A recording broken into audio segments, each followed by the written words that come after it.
Kumalat sa online world ang balita na bibilin di umano ng GMA ang rights ng noontime show na It's Showtime na kasalukuyan na umeere sa GMA Network. Ang muling pagsasanib puwersa nga ng GMA7 at ABS-CBN para sa It's Showtime.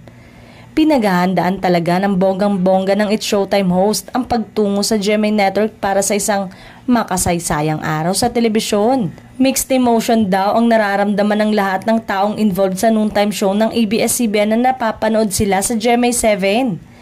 Malaki ang pasasalamat ng boss ng ABS-CBN maging ng GMA Network dahil sa larangan ng negosyo ay tila parehong pabor ang nangyari na kasunduan sa kanila. Say naman ay tila hindi yun gagawin ng ABS-CBN, co-production o black timer pa rin ang It's Showtime pero walang katotohanan umano na bibilin o ibibenta ang rights nito sa GMA7.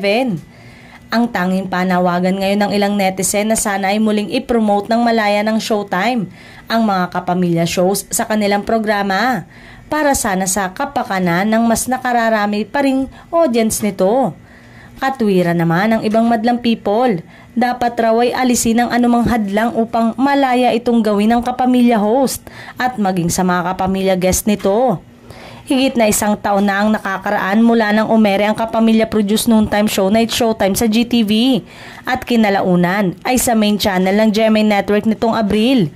Matapos po na ng isang movie block ng ilang linggo ang iniwanang pwesto ng Tape Incorporated produce program na tahanang pinakamasaya na nagpaalam naman sa ere noong kaagahan ng taong ito.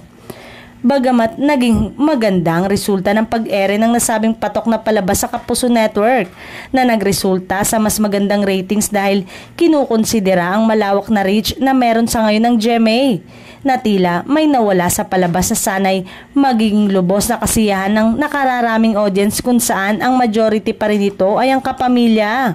Ito ay ang malayang pagpopromote ng mga kapwa nito kapamilya shows, lalo na ang primetime bida programs sa It's Showtime.